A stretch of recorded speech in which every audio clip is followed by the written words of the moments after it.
¿Cómo estás, Cristina? Yo bien, ¿y vos? Yo bien. Vos mejor que yo, me parece, ¿no? Eh... Y el amor, digo, el amor. Puede ser. Claro. Veo en mis oídos la más maravillosa música que para mí es la palabra del pueblo argentino.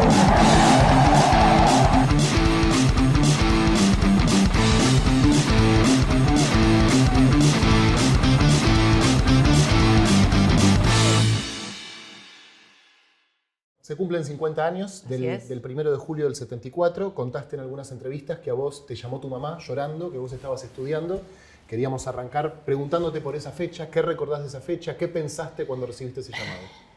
Bueno, primero te aclaro que a mí no me gusta, yo te lo dije ya fuera de cámara, no me gusta mucho esto de acordarme de la gente los días que muere, ¿no? Pero no solamente con Perón. Yo el 17 de octubre, por ejemplo, que siempre estoy para atrás, además, normalmente no me gustan los actos, como tampoco entiendo por qué a San Martín se lo recuerda el día que se murió y a Belgrano también, y no el día que, no sé, venció en la batalla de Tucumán y Salta o que el otro cruzó los Andes. Me parece que a la gente hay que recordarla cuando nacieron a la historia, ¿no? Y Perón, yo si lo tengo que recordar el 17 de octubre. Para mí, Perón es eso, el 17 de octubre.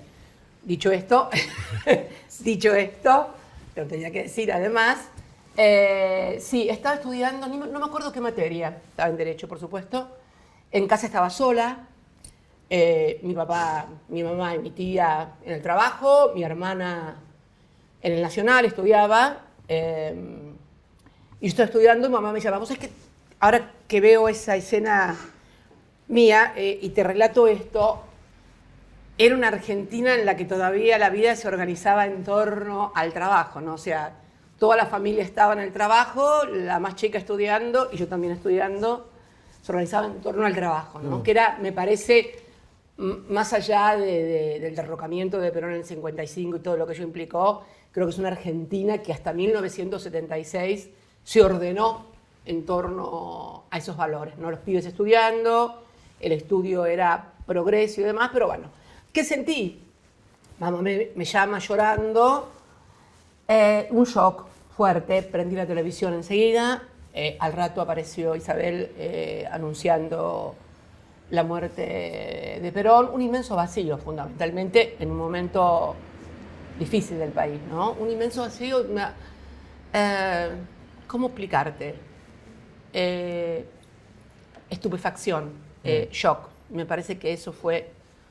Y creo que fue una experiencia que vivieron tanto los que queríamos a Perón como los que no querían a Perón. Me parece que fue un fin de ciclo de historia muy fuerte. Bueno, después todo lo que vino después, ¿no? Claro. ¿Y cuáles fueron las discusiones que se suscitaron entre la militancia el 2 de julio, el día siguiente? No, había un poquito antes fueron. Claro, me imagino. No. El 2 de julio nadie discutía nada. El 2 de julio todo el mundo lloraba y nada, no, las discusiones fueron antes. Bueno, fue una interpretación de las cosas en un momento muy difícil, los que sosteníamos que Perón era la conducción, porque además el pueblo se identificaba con Perón.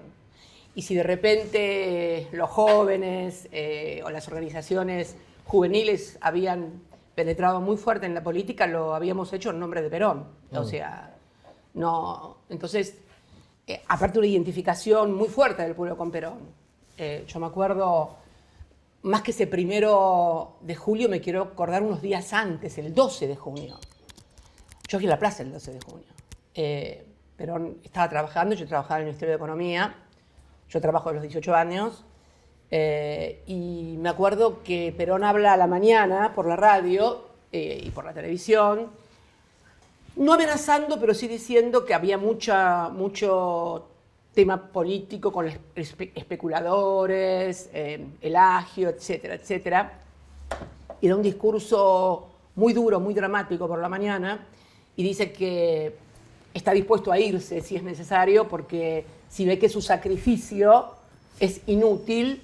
Y me acuerdo que yo estaba trabajando en el Ministerio de Economía y salí al pasillo y me encontré con un compañero que seguía todavía encuadrado en las organizaciones que, bueno, que que estaban enfrentadas en cierta manera con Perón, y le digo, ¿qué van a hacer? Yo me voy a la plaza. Y ahí no sabían qué iba a hacer. Bueno, yo me fui a la plaza con mi mamá ese día. Fue un día muy impresionante. Entramos por el lado de Banco Nación y más o menos nos colocamos bastante más adelante, un poquito más adelante que la pirámide, ¿no? Y vos sabés que había una valla tremenda hasta llegar a la Casa Rosada. Y cuando Perón sale al balcón, da la orden de que desarmen la valla. Vos sabés que me llevaron sin pisar el suelo. Claro. Y fue una avalancha impresionante. Y quedé prácticamente, lo vi. Fue la vez que más cerca estuve de Perón, lo veía perfectamente, veía su tapado con pie de pool. ¿Es una imagen que tenés? Sí, esa es la imagen más fuerte que tengo, que es la del 12 de junio, donde él dijo su famoso discurso de llevo en mis oídos la más maravillosa música, que es... para mí la palabra del pueblo argentino. Sí, y donde dijo mi único heredero es el pueblo, ¿no? Claro. Eso... me interesa profundizar en algo que señalabas para preguntarte, ¿en qué Argentina muere Perón? ¿Cuál era la Argentina de 1974, política, económica y socialmente? Bueno, fue una Argentina, como yo te decía recién, que todavía, con todas las dificultades que había, o sea, Perón había armado un pacto social con José Bragelbar al frente del Ministerio de Economía, era el titular de la CGE, se había hecho un acuerdo con los sindicatos, y era una Argentina que todavía, porque la Argentina es la que construyó Perón cuando es derrocado, dice, recibió una colonia y les entregó un país justo, libre y soberano. Creo que ese país, aun cuando lo derrocan en el 55, ese país, esa forma de organización social en torno al trabajo, a la industria, en torno al estudio, persistió como organización y como forma aspiracional de vida. O sea, la sociedad argentina creía en el trabajo y en el estudio como la forma de progreso, de movilidad social ascendente. Esa Argentina tenía muchas dificultades cuando se va Perón, pero era todavía esa Argentina con todas las dificultades que eso...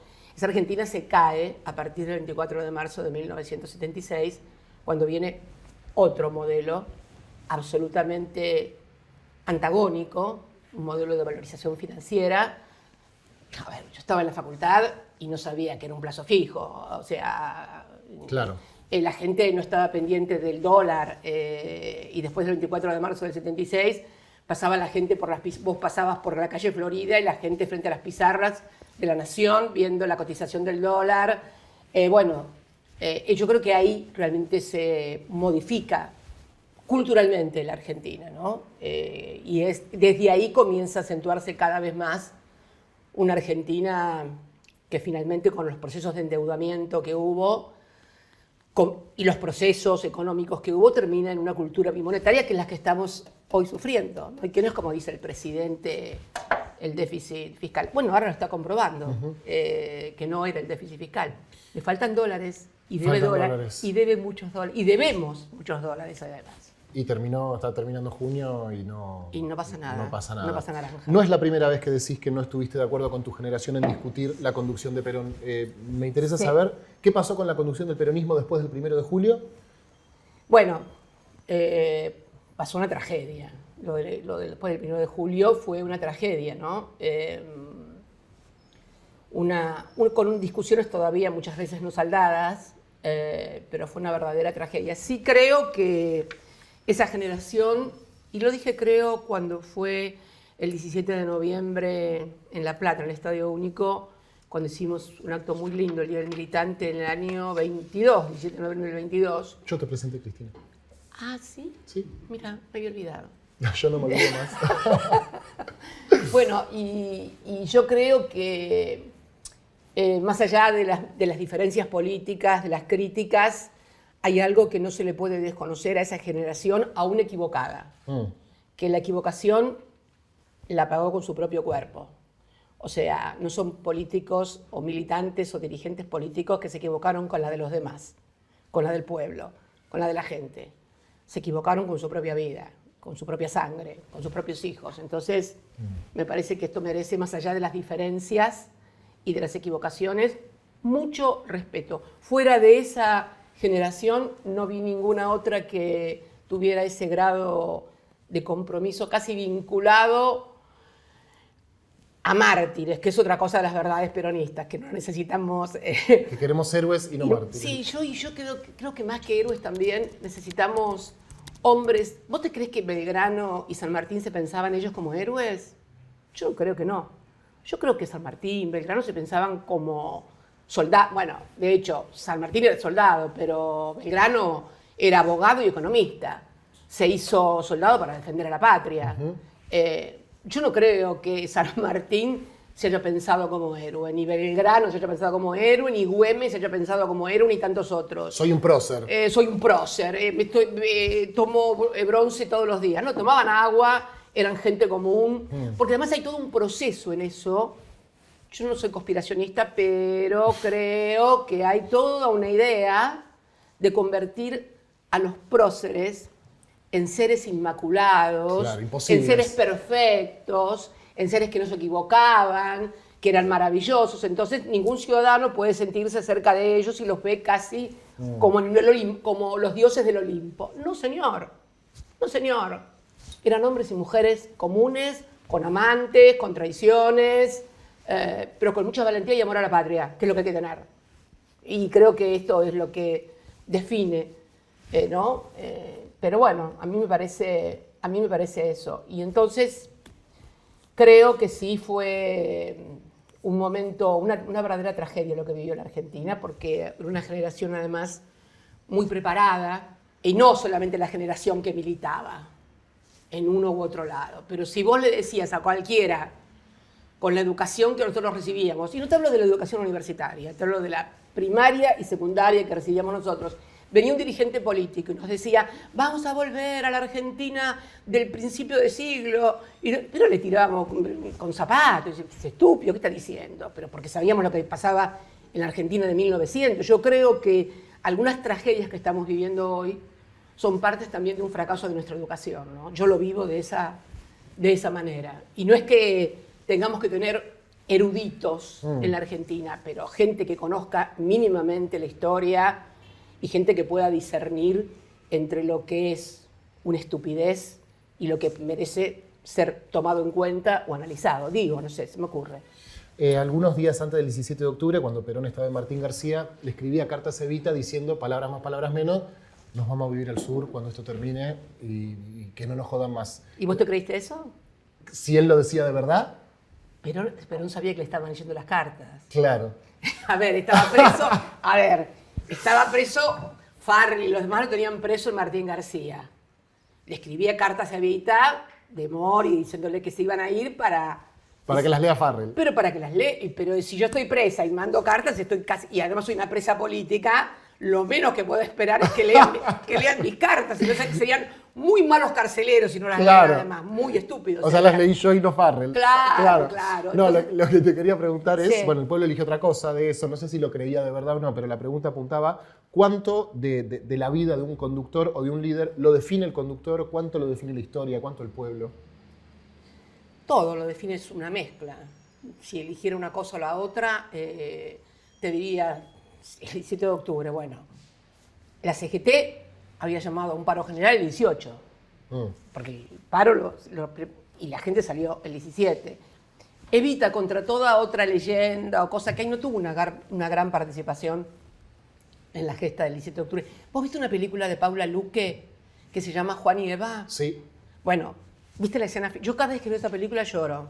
¿Cuál es la escena final? La escena final, cuando él vuelve de hablar con Farrell, Osmar Núñez, que hace un Perón. Un buen Perón. Un Perón. Me acuerdo como si fuera hoy la escena de la película. Cuando está con Farrell negociando, ya pasó el 17, o sea, está en marcha el 17 de octubre, está la gente en la calle, lo traen a Perón del Hospital Naval para decirle, bueno, haga que esta gente se vaya a la casa, y él está fumando, y el gesto de fumar, cuando vos le veías fumar después a Perón, era exacto. Y bueno, y ahí arregla con Farrell lo que va a decir, que los va a mandar a la gente a la casa, sale al balcón, se van todos a la casa y se va al departamento donde vivía con Eva a buscarla. ¿No te acordás de esa escena? Y termina la película, él sube en el ascensor y hay una ventana abierta y una cortina. Yo soy muy cinéfila. Sí, ya sé. Soy muy cinéfila y me encantan las imágenes, porque aparte pienso que una imagen vale más que 1000 palabras. Y bueno, y está como un viento que mueve la cortina y está ella como sentada en una mecedora, y él abre el departamento y la ve a ella y ella lo mira y ahí termina la película. Mira, no sigo hablando porque me pongo a llorar de vuelta. Me pongo a llorar, no sé No es por la qué, idea. pero peliculón. Que es la vida de Juan y de Eva antes de que Eva fuera Evita, Claro. ¿no? Em, Y vos decías que de qué define... Claro, ¿cuánto de la vida de un conductor o de un líder lo define el conductor? ¿Cuánto el pueblo? ¿Cuánto ya está definido? Es una mezcla de todo. Es una mezcla de todo. Eva Perón decía siempre que, frente a los que sostenían como Cartwright, que la historia es la historia de los grandes hombres, y otros de inclinación de izquierda o marxistas, que es la historia de los grandes pueblos, Eva decía que es la historia de los grandes pueblos cuando se encuentran con los grandes hombres. Claro, perfecto. Sí, es eso. ¿Cuál crees que fue el mayor acierto de Perón como conductor político? Uy, bueno, qué sé yo, muchos, todos. Todos. No podía identificarte cuál. La decisión de hacer algo diferente, qué sé yo, no sé. Como conductor, qué sé yo, debe haber tenido muchos. Nunca me puse a pensar en eso. ¿Y en algún error? Bueno, y todos cometemos errores, en realidad, ¿no? ¿Qué sé yo?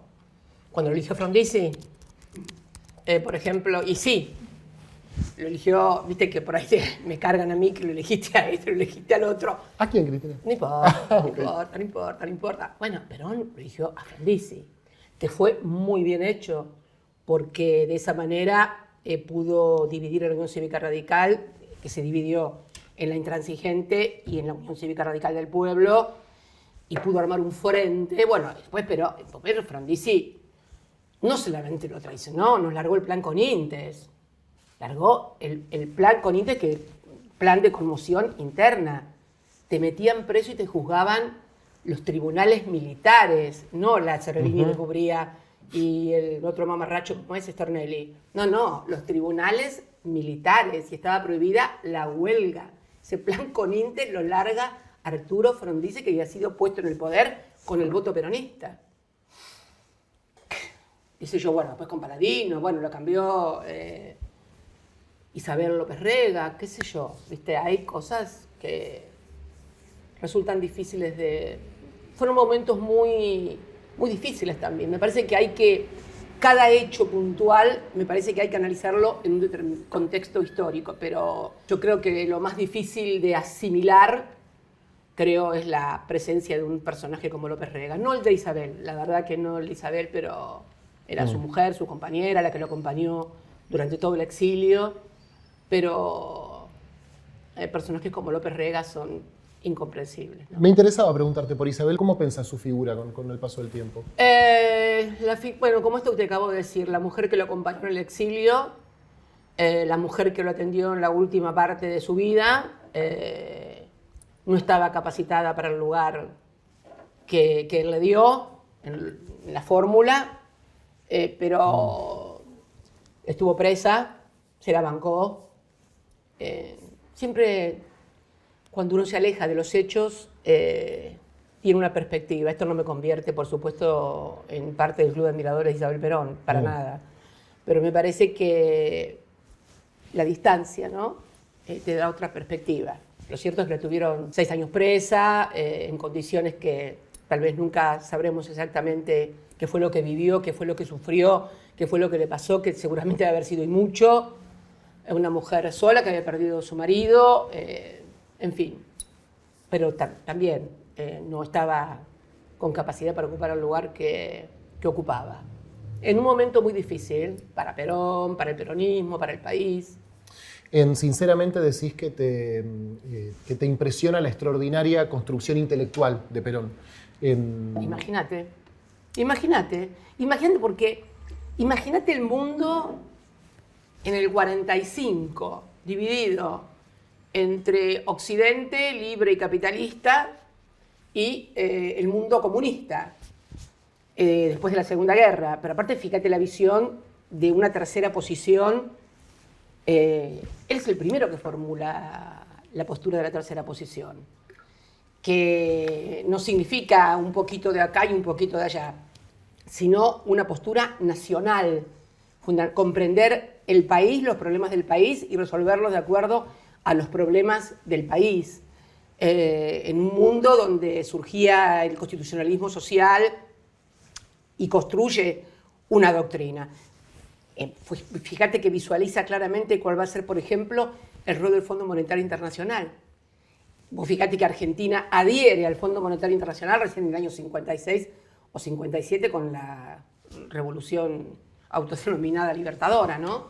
Un visionario total. Después el tema de la comunidad organizada. O sea, esa cosa, la puja de Occidente por el individualismo y el colectivismo, la elimina y la supera, más que eliminarla, con la comunidad organizada, donde se articula armónicamente el derecho y la vida de los individuos con los de la comunidad, diciendo que nadie puede realizarse en una comunidad que no se realice y viceversa.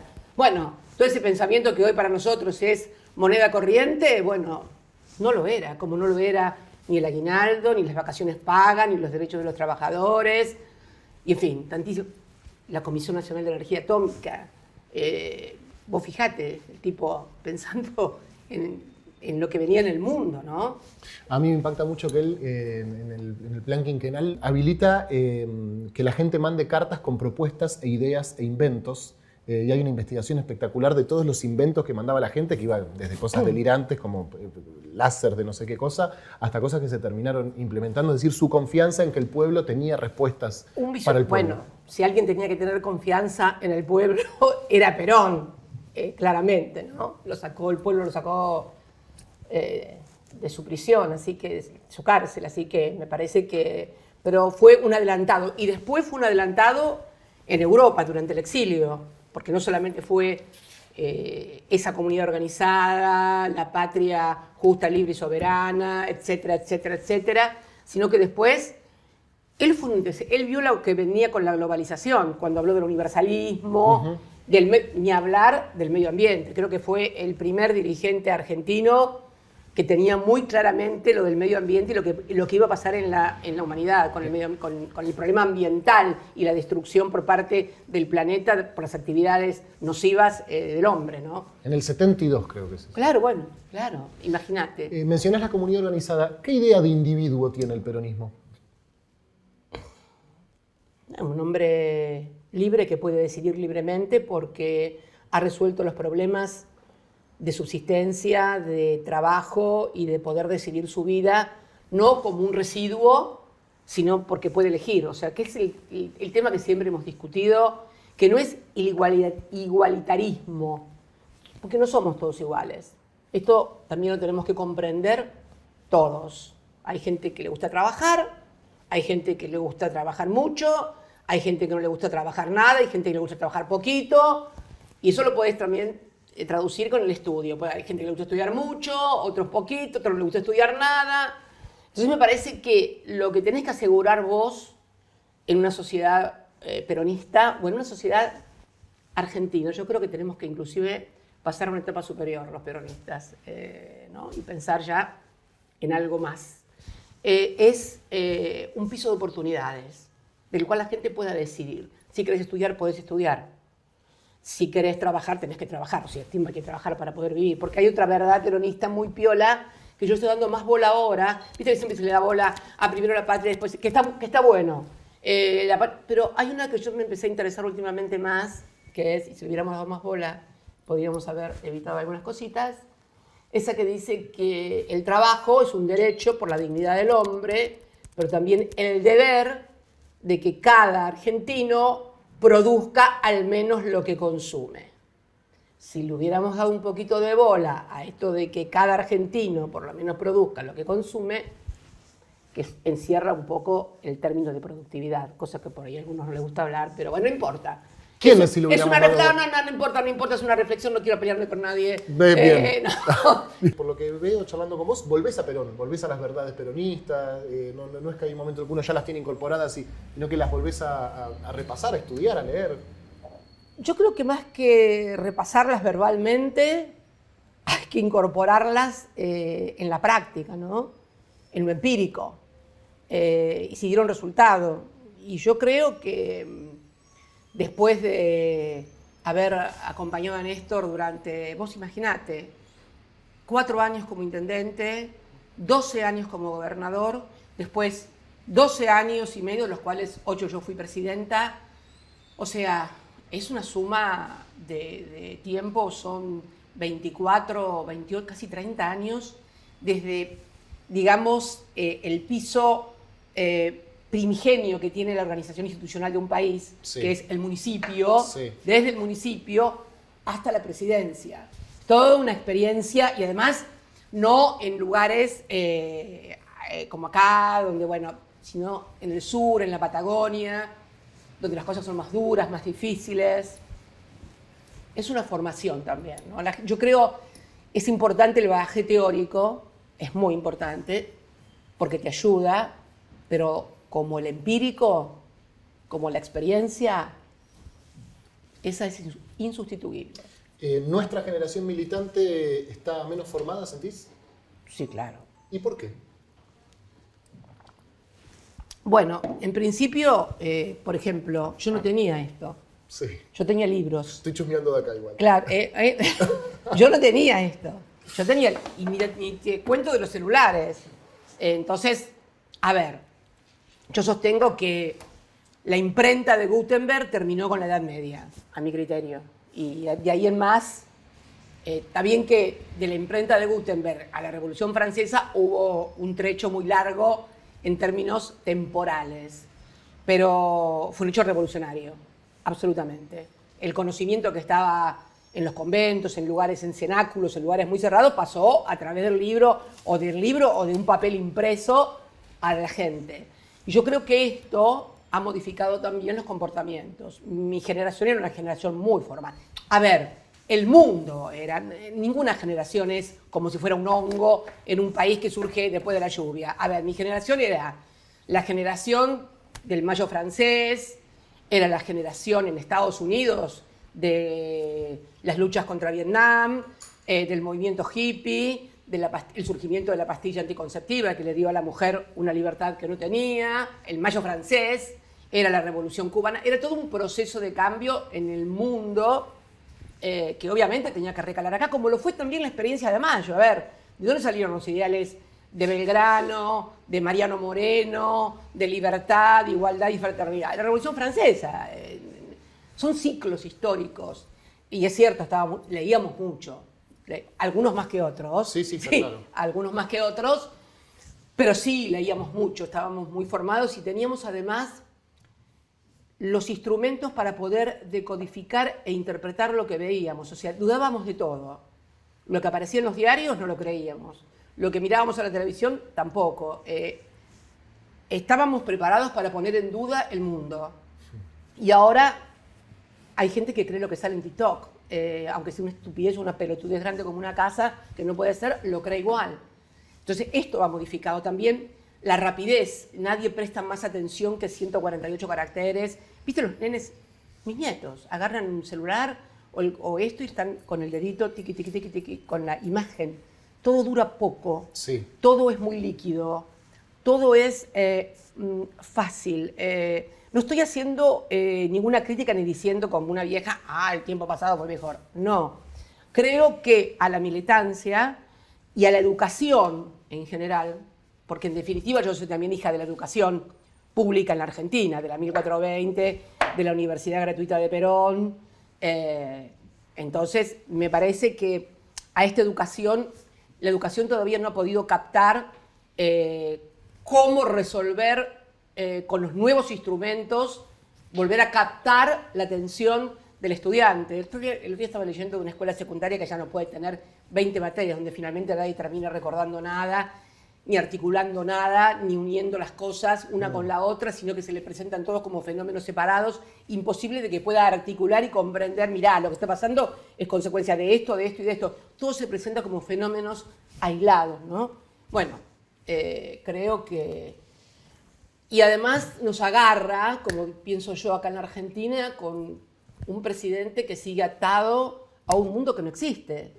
Lo que más me preocupa, Pedro, hoy, te digo, es cómo se para la Argentina con este gobierno y con esta sociedad frente a un mundo que viene, pero cambiando mal.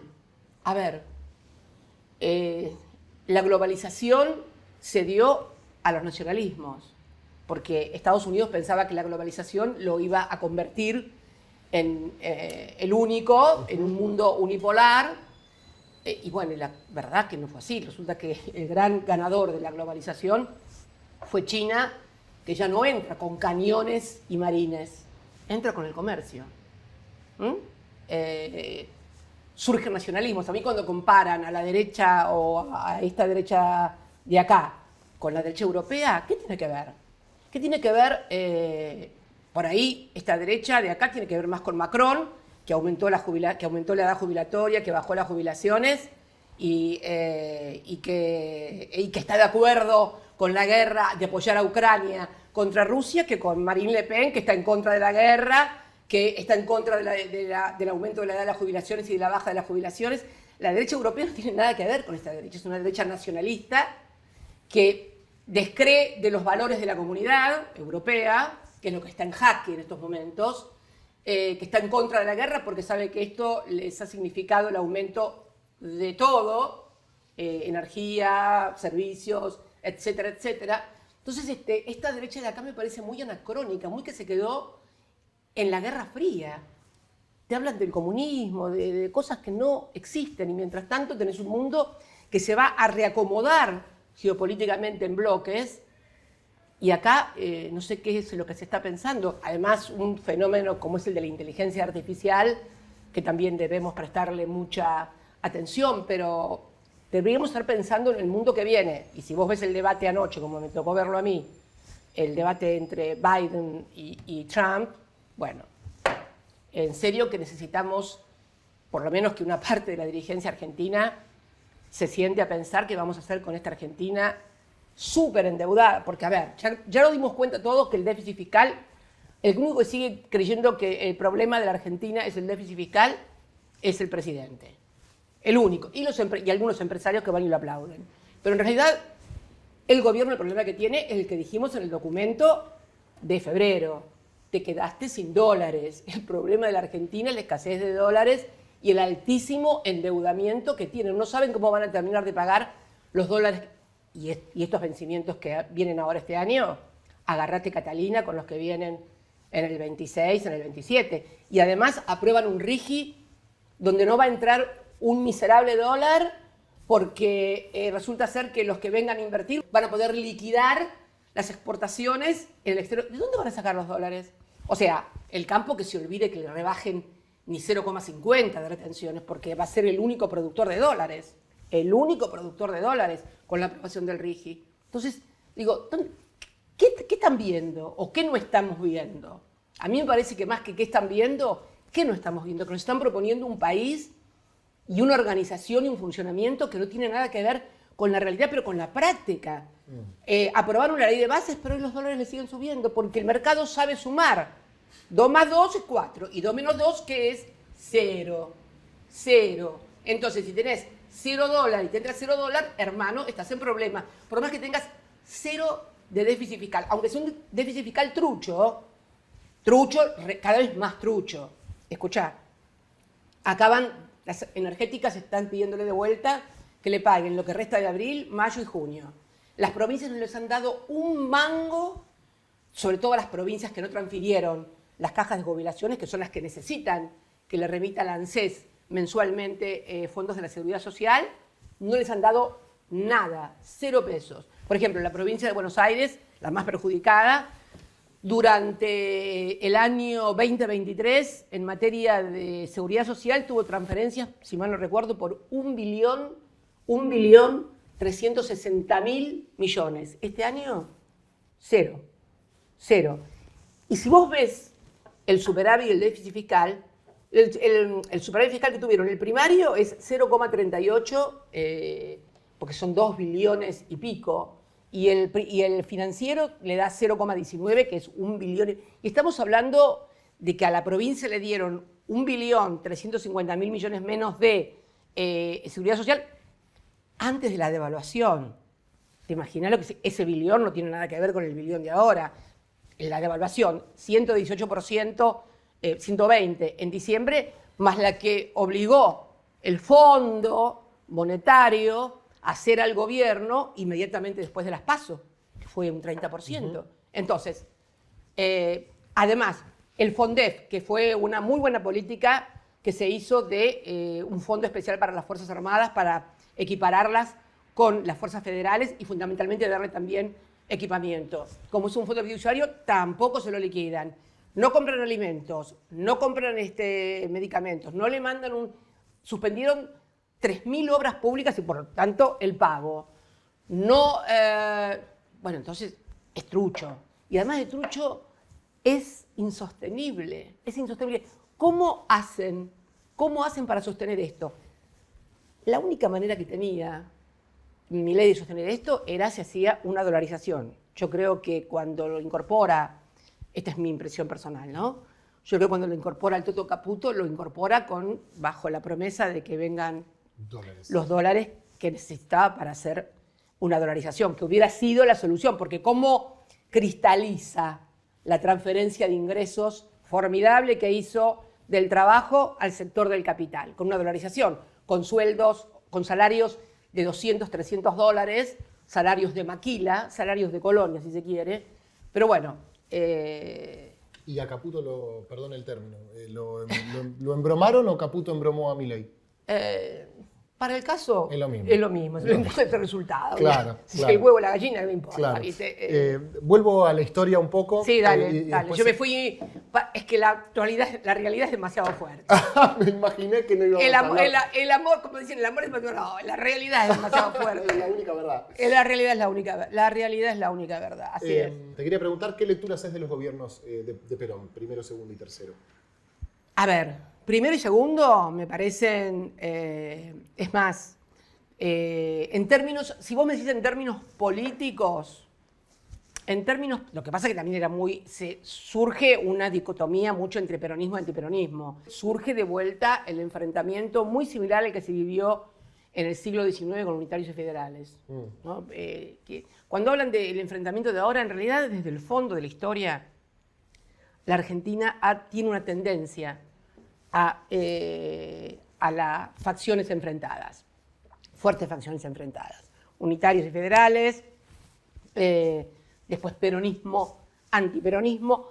No sé si fue el primer gobierno, fue un gobierno de reparación, me parece a mí, un gobierno de reparación. Bueno, no te olvides, por ejemplo, mi abuelo.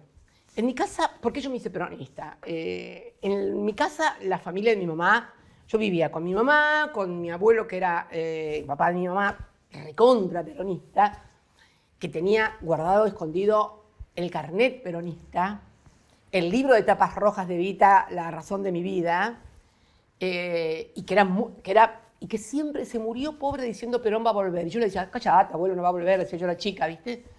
Y claro, porque decía Perón va a volver. Y se había incorporado el peronismo ¿desde dónde? Desde el conservadurismo. Claro. No era radical, era conservador. Lo que pasa es que en la provincia de Buenos Aires el conservadurismo era muy popular.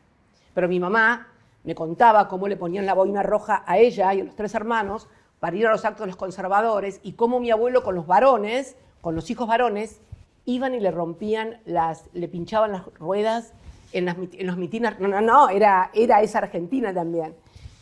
Pero ¿conservador de qué? Si no tenía un mango, era pobre como una laucha. Sí. Era obrero en los frigoríficos de Berisso, no sé si en el Armour, la Negra o en el Swift. Pero era esto que te digo. Cuando alguien no entiende por qué algunas cosas, yo quiero decirles a los que no entienden algunas adhesiones del presente, que había también una Argentina donde la gente de escasísimos recursos era conservadora y era antirradical. En mi casa yo nunca se decía Irigoyen, mi abuelo decía el peludo.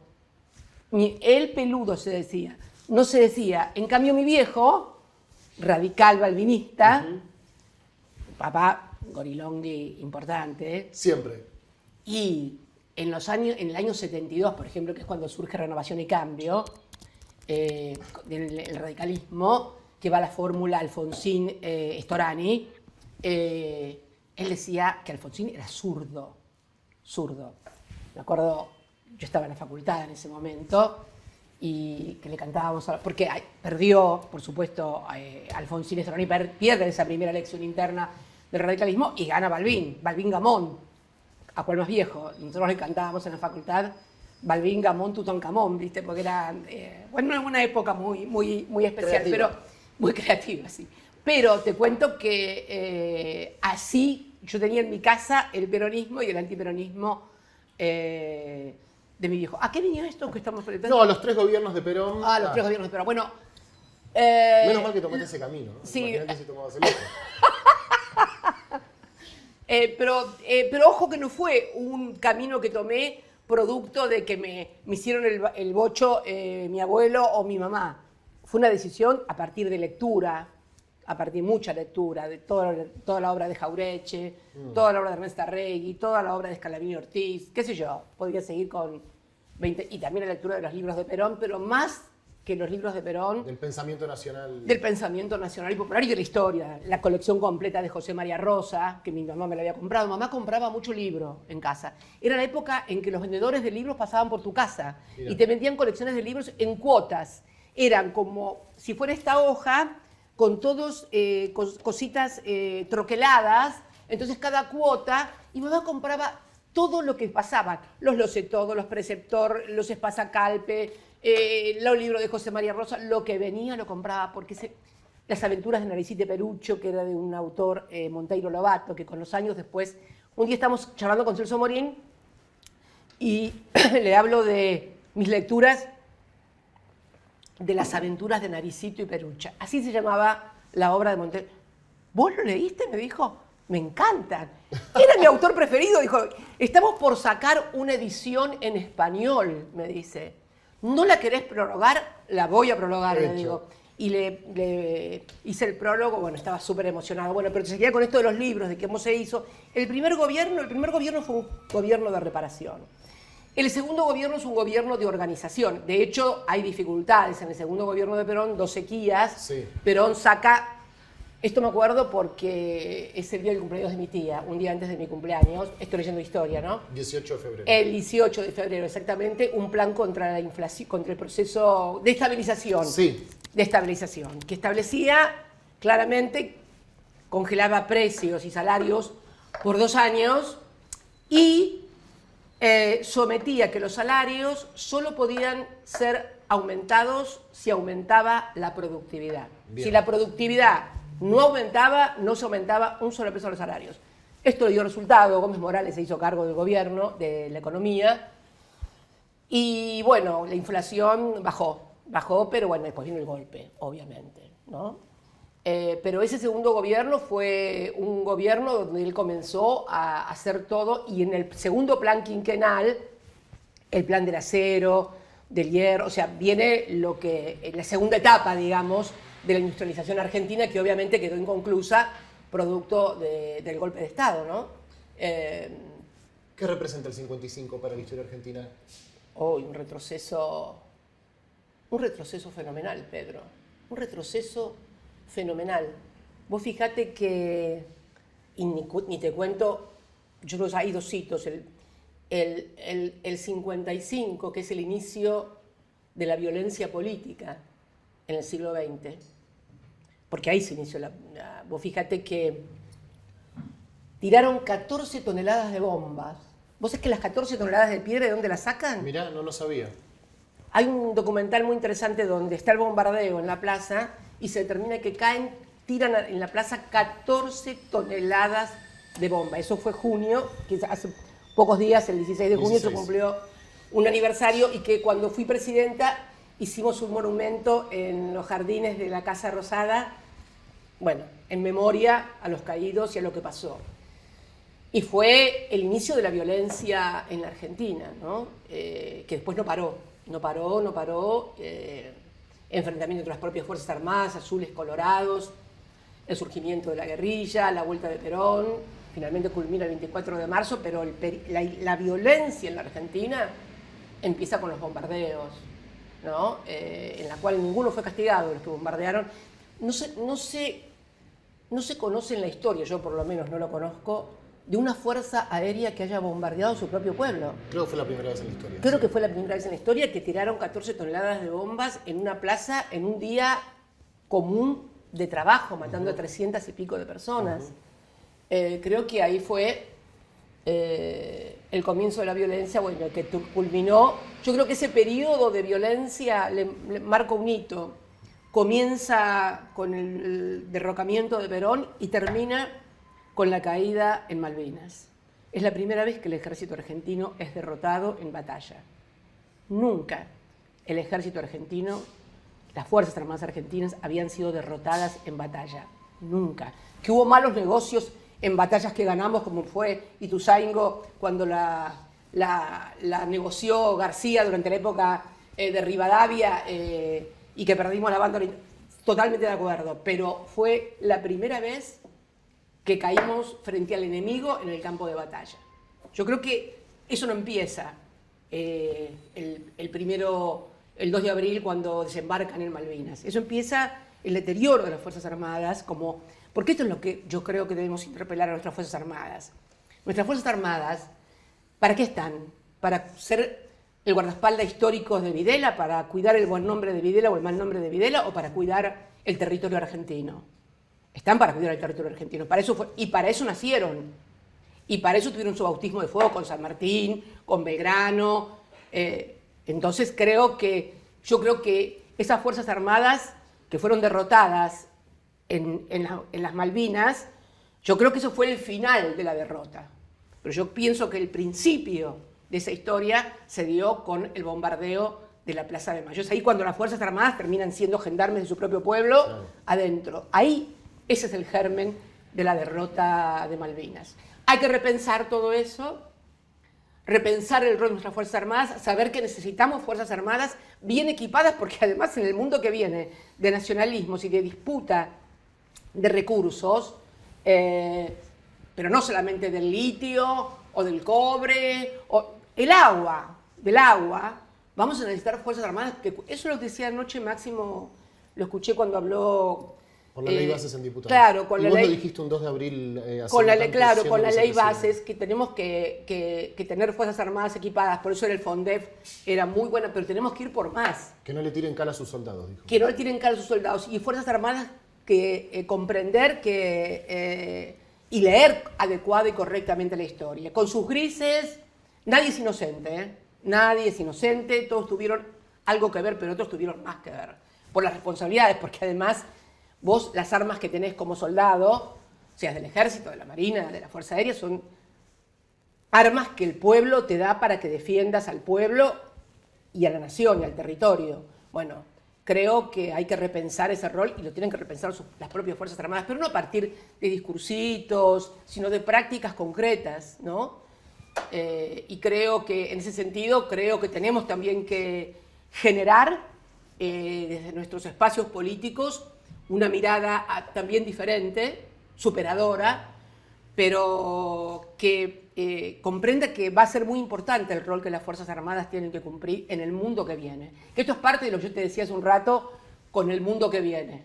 Si no nos preparamos para ese mundo, bueno, y ese mundo que viene, o los intereses que van a dominar ese mundo que viene, le conviene que sigamos peleándonos entre nosotros acá, que perdamos el tiempo en enfrentamientos, en internas, en cosas domésticas, porque eso fue, digamos, los elementos fundantes de la extracción, del extractivismo, de llevarse las cosas, ¿no? Desde las épocas del colonialismo europeo, español, acá en la región, y bueno, y lo que viene ahora.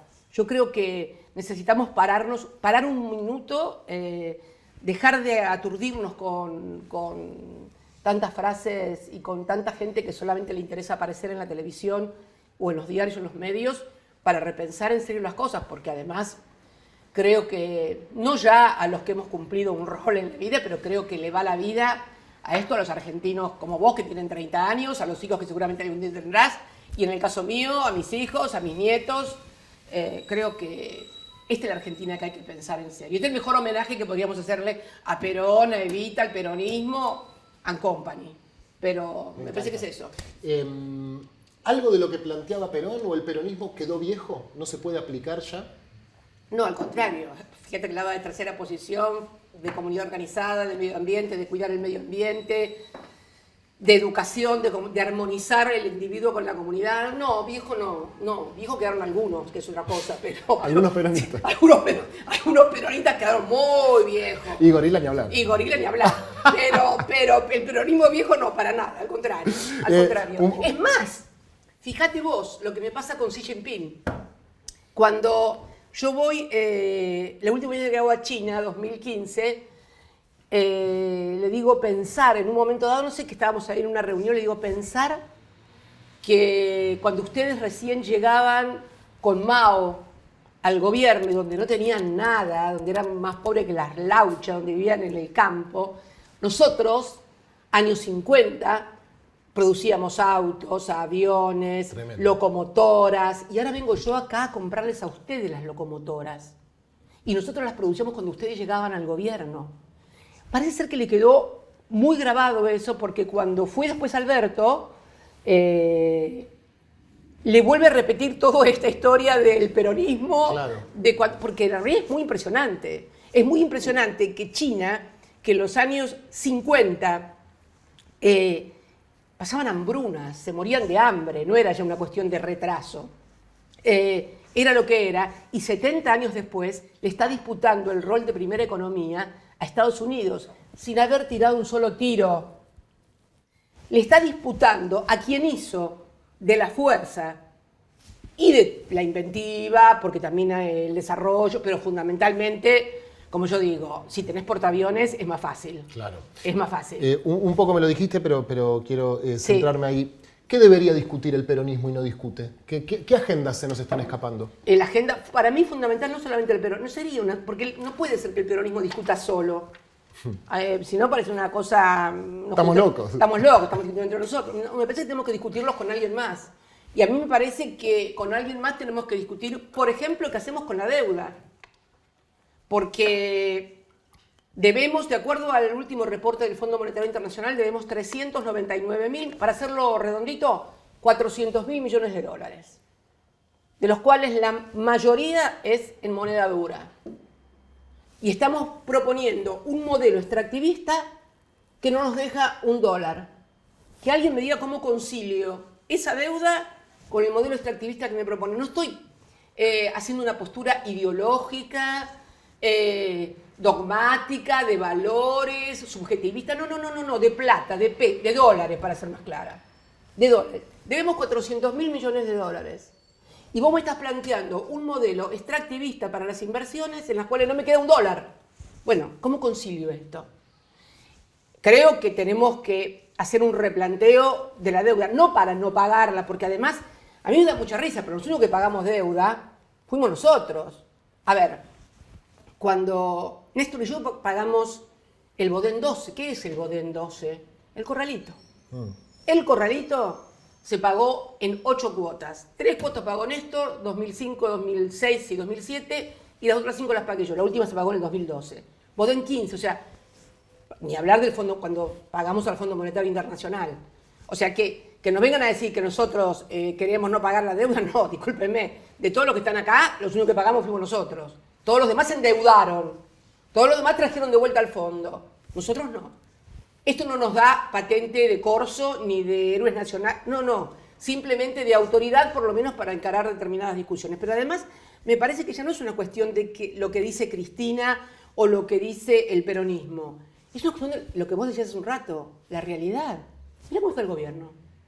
Mirá cómo, pidiéndole de vuelta 10.000 millones de dólares al Fondo Monetario. Parece ser que los 45.000 millones de dólares que le pidió Macri en el 2018 no le alcanzan. Ahora van a pedir 10.000 más. Pero como no era que el déficit, que el problema era los pesos y el déficit fiscal, ¿qué pasa entonces? No era eso, ¿viste? Era que te faltan dólares, escasez de dólares y endeudamiento. Y eso se va a agravar. ¿Por qué se va a agravar? Y porque vamos a tener los vencimientos de la deuda que se reestructuró en el 2020, más lo que tenemos que pagarle al fondo por lo que sacó Macri. ¿De dónde van a sacar los dólares? Para mí, esa es la primera discusión. Y la economía bimonetaria. Porque además de todo esto que debemos en dólares, tenemos una economía bimonetaria que se acentuó mucho después del golpe, por lo que yo decía hoy, del 76. Entonces tenés que una de las funciones que tiene la moneda, que es ahorrar de reserva, los argentinos lo quieren dólares para ahorrar. Y cuando hablo de eso no hablo solamente de los que me forman activos en el exterior, que no son pocos, sino de todos los argentinos. De la señora que trabaja en la casa y que juntaba unos pesos y va a comprar 10, 15 o 20 dólares, desde los que lo tienen en el colchón, jubilado. ¿No viste que cada vez que hay algún robo, algún jubilado o alguien, y lo robaron también unos... Bueno, esos son los que están en el colchón, los que están en las cajas de seguridad y los que están formados activos en el exterior. Entonces, tenemos una sociedad que quiere ahorrar en dólares. Lo hace también por una memoria de lo que pasó con la inflación, pero Brasil también tuvo una inflación altísima del 3.000% e Israel también y pudieron superarlo. Pero para esto tenés que tener acuerdos básicos, no bases. Acuerdos básicos entre los principales partidos de la Argentina para solucionar. Porque si nos ponemos a discutir si flexibilización laboral sí, si flexibilización laboral no, si nosotros no resolvemos esa parte de la economía, ni siquiera es toda la economía, porque después habrá algunos que querrán qué enfoque le dan a la industria, si valor agregado acá, valor agregado... Eso, pero básico, ¿qué hacemos con la moneda? ¿Qué hacemos con la deuda? ¿Cómo nos abroquelamos para pagar lo que se debe, pero al mismo tiempo sostener un crecimiento? Esto es lo que hay que discutir. Y después viene lo demás. Pero si no resolves eso, no vas a resolver nada. ¿Y tenemos una propuesta nosotros para eso de nuestro campo? Bueno, de hecho, la propuesta fue pagarle al fondo, la propuesta fue acumular reservas, reestructurar la deuda. Vos no te olvides que Néstor reestructura la deuda con una quita fenomenal. No hubo una reestructuración de deuda tan importante como la que hizo él. Yo me acuerdo de las reuniones famosas que teníamos ahí en la Quinta de Olivos, donde un día uno de los negociadores, cuando nos van le van a Néstor a mostrar la propuesta que iban a llevar a Dubái, creo, si mal no recuerdo, Néstor le dice, no, eso es mucho, eso no lo vamos a poder pagar, hay que ir con tanto. No, le dicen, eso, yo no puedo ir con eso, me van a sacar a las patadas, mirá, le dijo, yo prefiero que te saquen a vos a las patadas de allá y no que me saquen a las patadas a mí de acá. Esa anécdota tan repetida no por eso deja de ser cierta. Y esto fue lo que hizo. Con una deuda reestructurada, con una gran quita de intereses, una gran quita de capital, más un proceso de crecimiento en el cual concebimos que la actividad, lo que genera el 70% de la actividad económica argentina es el mercado interno, fuimos para pagar deuda, para desinteresarnos del fondo. Creo que este es un camino. Ahora, el camino elegido, el RIGI, no, ese no es. Ese no es. Yo creo que hay, pero para eso el capital, los grandes empresarios tienen que ver a los políticos, por lo menos los más importantes del país, unidos en una única propuesta. Si no es muy fácil para ellos. Claro. Si no es muy fácil para ellos. Esta es esto, la sacamos de acá, venga este hombre que es sostenido únicamente por los capitales, porque en realidad propone cosas realmente insólitas y que además no le están dando resultado. Sus ideas no estarían funcionando. Entonces me parece que esto no quiere decir que me gustaría que... No, yo no quiero que fracase. Eso no quiero rescatar un poco también lo que dijo Máximo anoche cuando dijo ojalá que replantee cuando vaya a reglamentar el RIGI, se haga un replanteamiento y pueda corregir. Pero si no, bueno, alguien lo va a hacer. Porque además la historia argentina demuestra que siempre alguien lo va a hacer. ¿Estamos bien? Estamos muy bien. Bárbaro, no sé vos, qué sé yo. Yo estoy perfecto, No, Cristina. bueno, tampoco vas a tener acá 4 horas como al otro que me tuviste a máximo 4 horas. Ni sueño que yo estar 4 horas acá. Chicos, suspendemos las últimas porque 4 horas... No sé, tampoco. No, es un chiste. Voy un poco al mundo que mencionas. Sí. ¿Qué lugar tiene que ocupar la Argentina en el mundo según el peronismo? Mirá, según el peronismo, no, me parece que un lugar para nosotros importante es nuestra región, la América del Sur. Yo siempre digo que la UNASUR, que fue una gran construcción política, fue eso, una construcción política, pero no pudimos traducir la construcción política en una construcción económica. ¿Por qué, Cristina?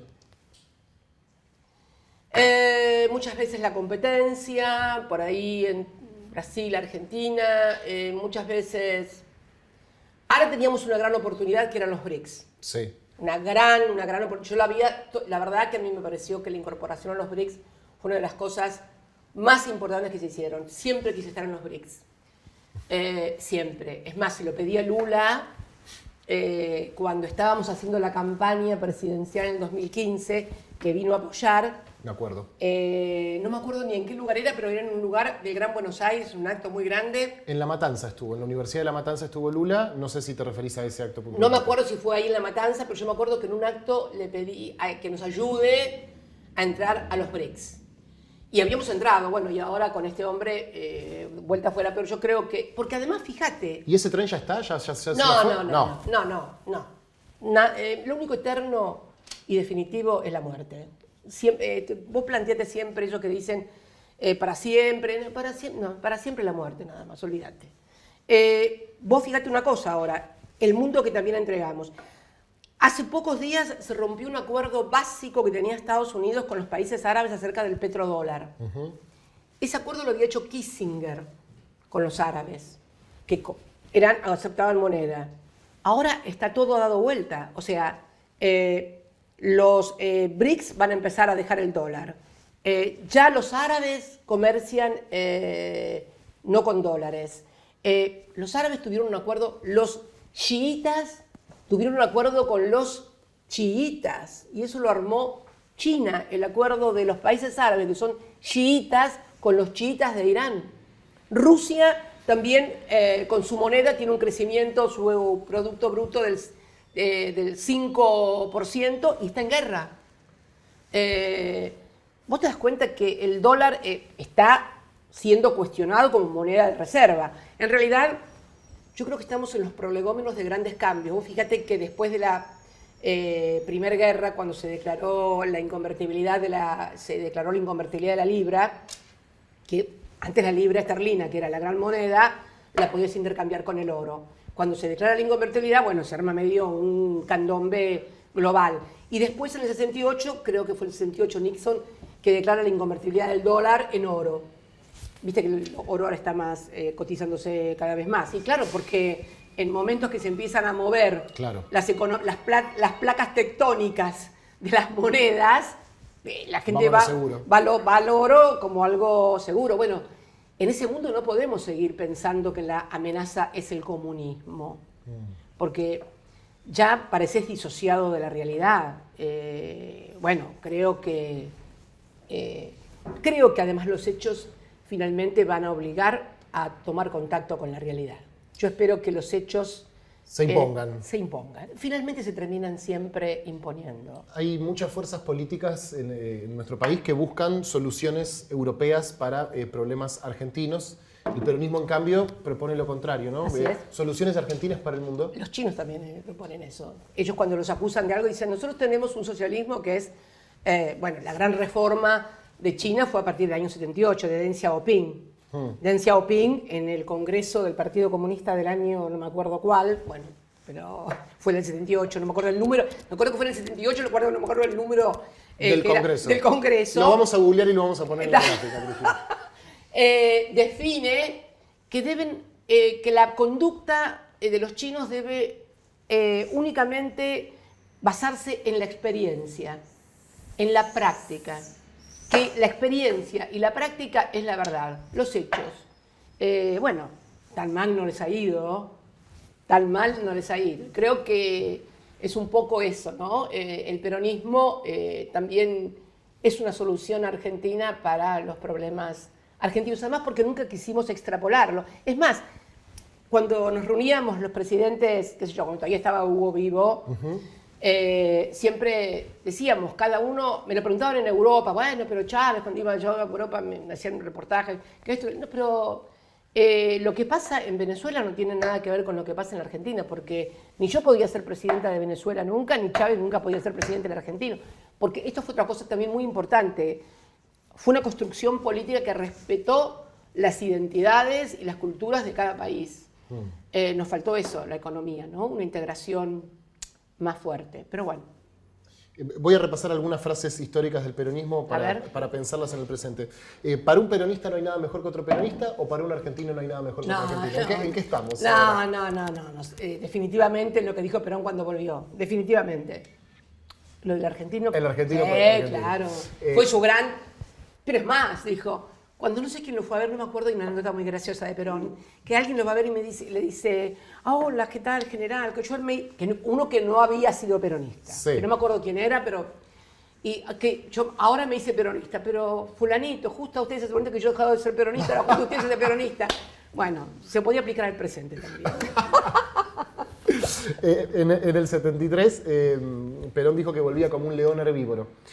Vos aclaraste que las yeguas son herbívoras. Sí, somos herbívoros. Sí. ¿Qué es ser herbívoro en el peronismo y cuál es el problema o cuál sería el problema con ser carnívoro? No, carnívora, a mí me encanta la carne, me encanta el asado, olvídate, pero en la política, carnívoro es que aquel que construye comiéndose al otro. Y me parece que no hay que ser eso. Me parece que al otro hay que convencerlo y traerlo, no comérselo. Eso me parece que ser herbívora en todo caso. Combatiendo al capital y conciliación entre el capital y el trabajo. Sería una... Vos sabés que hay todo un despelote con esa estrofa de Tonto ¿no ven? Que dice que combaten al capital. La verdad es que nunca combatieron, el peronismo nunca combatió al... Lo que pasa es que cuando Perón habla, cuando se habla del capitalismo internacional, habla de que recibió una colonia, la de los ingleses, con los ferrocarriles, Me parece que ahí hay toda una mezcolanza. Y a lo mejor porque el que hizo la marcha justo le pegaba. Justo le pegaba y la metió y miró el quilombo que nos armó, ¿no? Porque resulta que ahora tenemos que estar dando explicaciones de que no somos anticapitalistas. Que además, otra cosa, Pedro, esto yo lo vengo sosteniendo hace tiempo, el capitalismo ha dejado de ser una ideología. El capitalismo es el modo o la manera o el método más eficiente para producir bienes y servicios hasta la actualidad. A ver, ¿qué significa esto? Producir bienes y servicios a una escala que pueda satisfacer las necesidades de todo el mundo. China produce con un modo capitalista. ¿Cuál es? Es el modo capitalista de producción de bienes y servicios. Me parece que está ahí. Y me parece que ha dejado de ser una ideología para transformarse en eso. Y me parece que eso, aparte el peronismo creo que ha dado más que... Tuvimos a José Bergelbar con ese gran libro que hizo María Seoane, El Gran Burgués, ¿no? No. Dijiste una vez que el plan de Gelbar era un plan revolucionario, visto a los ojos de hoy, claro. Y que en su momento fue muy combatido. Muy combatido. Claro. Yo hago una interpretación, perdón la digresión, Cristina, pero ya que estamos conversando, una interpretación semántica de la marcha que dice, si uno ve cómo viene la frase, ese gran argentino que se supo conquistar a la gran masa del pueblo combatiendo el capital, quiere decir que de última Perón lo hizo en algún momento y nos salvó a nosotros de tener que hacerlo después, ¿no? ¿Cómo es? Claro, A ver, ese gran argentino que se supo conquistar a la gran masa del pueblo combatiendo al capital. Sí. Es decir, Perón se supo conquistar a la masa del pueblo combatiendo al capital. Claro. No quiere decir que nosotros tengamos que hacerlo. Ya lo hizo. Es bastante rebuscada la interpretación. Yo lo que creo, sinceramente, es que se hizo porque el capitalismo... la tercera posición en realidad era entre el capitalismo de Occidente y el comunismo de la Unión Soviética. Esta fue la tercera posición. La consigna, ni yanquis ni marxistas, pero mirá vos, yo diciendo esta consigna al cabo de los años, ni yanquis ni marxistas, peronistas, viene de ahí. Claro. Porque ese capitalismo está introducido como la tercera posición que Perón hace frente al capitalismo, a lo que quedó parado después de la Segunda Guerra. El capitalismo de un lado y el oso soviético del otro. Es eso, más que nada, no es para andar haciendo construcción ni agarrándose los pelos, ni a tiros con nadie, claro. Ni a tiros con nadie por combatiendo el capital. Me parece que es mucho más sencillo. Hablando de tiros, entre la sangre y el tiempo, elegimos el tiempo. Es una frase que también se nos ha adjudicado como si fuéramos más mansos con nuestros adversarios de lo que ellos son con nosotros. Eso lo dijo. El otro día leí un artículo de Adamovsky sobre ese tema. Eso lo dijo Perón. Él elige el tiempo. Yo creo que para justificar un poco su actitud frente a lo que fue el 55. Había peronistas Era muy común decir, si Evita, yo lo escuché 28 millones de veces eso, entre el peronismo, si Evita hubiera estado viva, no pasaba eso, Evita salía a la calle con la pa. Eso lo dice Perón después del derrocamiento. Y yo creo que eso tiene que ver también con la interpretación que él hace de lo que hubiera sido una guerra civil en la Argentina, porque seguramente terminaba en una gran guerra civil y cómo podía administrarse el país enfrentado y desangrado en una guerra civil. Me parece que tiene que ver con eso. Bueno, hay otros, qué sé yo, hay otros países del mundo que no tienen esta interpretación y la aplican a rajatabla. Claro. Pero me parece que tiene que ver más con la decodificación que Perón hace del momento histórico, que es un poco también la decodificación que él hace cuando ve cómo queda la región en el 73.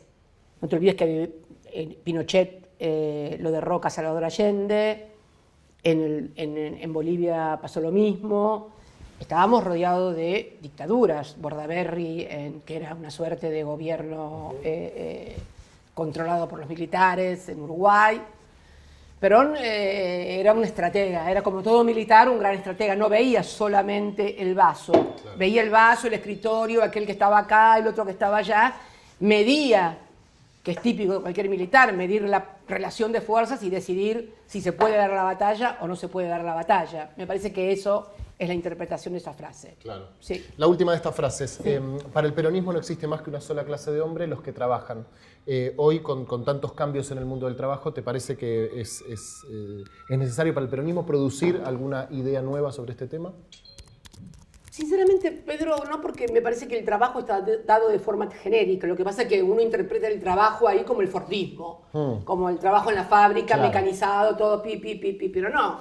La palabra trabajo es una palabra, o sea, si yo estoy en mi casa trabajando con la computadora a distancia, estoy trabajando. Si soy una científica y estoy investigando, si estoy haciendo inteligencia artificial, estoy trabajando. Esto tiene que ver con la otra verdad que yo te dije que me gusta a mí, que es la que cada argentino al menos tiene que producir lo que consume, ¿no? No. Tampoco las cosas son tan enroscadas, che. Sí, ¿no? No, es todo nos enroscamos tantas veces demasiado al divino botón. Sí. Si bien la historia no se repite, obviamente, de manera análoga, la proscripción es un concepto que sigue teniendo vigencia. ¿Cómo pensás la proscripción y los intentos por anular al peronismo? Bueno, hoy estaba leyendo un artículo de Juan Grabois, que publicó en el diario.ar sobre esto de la proscripción, ¿no? La proscripción de Perón a partir de... Él no habla de la proscripción de Perón, sino que habla de la proscripción nuestra a partir de lo que ya he denunciado yo oportunamente. Sí, el peronismo ha sufrido y sigue sufriendo proscripciones. En definitiva, se invalida a quienes tienen representación para llevar un proceso de construcción política adelante a través de la proscripción que fue objeto Perón o a partir del partido judicial. O sea, es curioso, fíjate vos, que hasta el año 1900, si querés, 76, que fue el último golpe militar, más allá de los intentos un poco desajustados que fueron los cara pintadas durante el gobierno de Alfonsín, la verdad que era el partido militar que nace con el derrocamiento de Hipólito Yrigoyen y la convalidación de la Corte de Justicia en aquel momento de que era un gobierno constitucionalmente válido. De ahí en más fueron los golpes militares hasta el 24 de marzo del 76, que como dijimos, con la derrota, el partido militar es derrotado en realidad en Malvinas. O sea, el hito que yo hablaba hoy de derrota, que comienza con los bombardeos en la Plaza de Mayo con el derrocamiento de Perón, termina allí. Ahí termina el partido judicial. El partido judicial es derrotado en Malvinas. Y en toda la región, no solamente en la Argentina, se sustituyen los golpes militares por la irrupción de los partidos judiciales. Vos fíjate que antes los militares iban a la escuela de Panamá. Todos los ejércitos de la región recibían instrucciones en Panamá.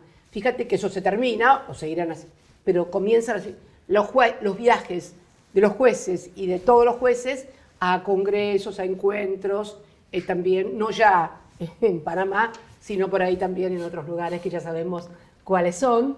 Más cerca. No solamente más cerca, puede ser un poquito más lejos también, un poquito más al norte, pero en definitiva se sustituye al partido militar por el partido judicial en la proscripción. Lo vimos no solamente en la Argentina, conmigo, lo vimos con Lula en Brasil, con Rafael Correa en Ecuador, con Evo Morales en Bolivia, etcétera, etcétera. Sí, es un método y fíjate vos que esto finalmente impacta en los resultados porque Perón proscripto no pudo ser él el candidato a presidente después de 18 años de proscripción y esto desató todo lo que se armó después. Me parece que por ahí pasa, hay un artículo muy interesante, vuelvo a repetir hoy, que Juan publicó en el diario.ar, que está muy bueno sobre este tema. Lo voy a buscar y lo voy a leer. Cristina, te quiero preguntar por la pareja política. Perón y Evita fueron una pareja política. Sí. Néstor y Cristina fue una pareja política. Sí. ¿Qué onda la pareja y el peronismo? Yo no sé si es la pareja del peronismo solamente. Rosas, un personaje que yo admiro mucho también, él y Encarnación Ezcurra fueron la pareja del siglo XIX. Encarnación fue la que arma prácticamente la revolución de los restauradores. Gran estratega, muere muy joven igual que Evita, y queda Rosa solo, y queda Perón solo, bueno, quedé yo sola. La pareja ahí es una cosa muy simbiótica, pero no sé si tiene que ver con el... No sé si... ¿Estoy mezclando los tantos? Y la verdad que no sabría decirte, porque Perón no hubiera sido lo que fue sin Evita y viceversa, Evita jamás podría haber sido lo que fue sin Perón, Néstor no podría haber sido lo que fue sin mí y yo sin él menos, pienso. No, pero digo, no pasa, por ahí ¿Qué? es una ignorancia mía, no pasa en otras fuerzas políticas que uno piensa en los referentes más importantes y son... Es cierto, pero qué sé yo por qué pasa. Pasa por la impronta de Evita también, del Partido Peronista Femenino, y que de ahí todo vino la rama femenina, pero tampoco, porque tampoco. Son cosas que se producen en la historia, qué sé yo. En el siglo XIX fue Rosas y Encarnación, Juan Manuel y Encarnación. En el siglo pasado fue Perón y Evita, qué sé yo, y ahora justo se nos dio, por lo menos en esta, no sé si viene alguna otra pareja, vos la ves, ¿no? No, yo no la veo. No estoy viendo a nadie. No, yo no la como... veo. ¿Ves alguna otra parejita así que No sé, habría que ver. ¿Alguna otra parejita así en ciernes ahora? No has testeado. ¿Y Pedro y Lali? Digo, te maté, touché, querido. Yo no puedo seguir. Game over. Pará. Ahora ¿cómo sigo? ¿Cómo Te sigo? maté, ¿viste? Es turuleco. Así hago con todo el mundo. Les largo una y pum, afuera, game over. Aparte venía bien, llegamos hasta acá. Sí, bien.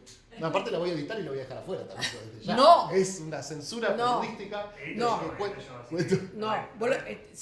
no los recibo más si me la censuran. Y los denuncio. Además, denuncio censura. Lo que vos digas, Cristina, me queda tranquilo. Cuando se inauguró la Escuela Superior Peronista en 1951, para que tenía como misión desarrollar la doctrina, dicen que Evita mandó a escribir en las paredes la frase "No concibo el justicialismo sin Perón". La pregunta es... Eso lo sabía.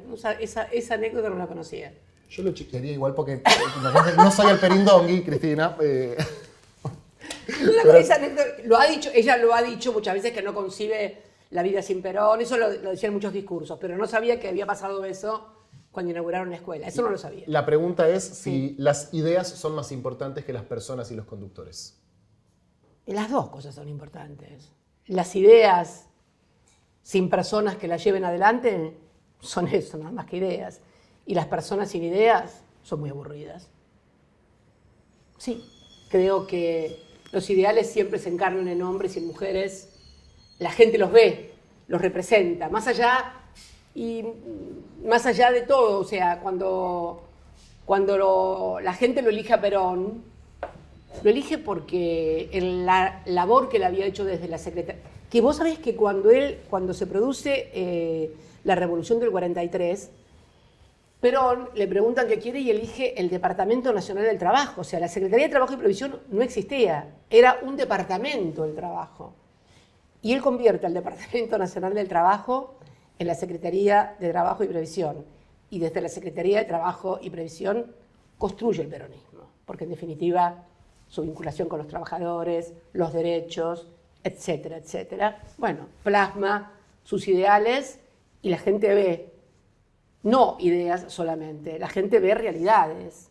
Él tenía ideas y llevó esas ideas a la práctica y la gente fue beneficiaria de esa práctica. Entonces entendió las ideas, pero con él, Perfecto. con Perón.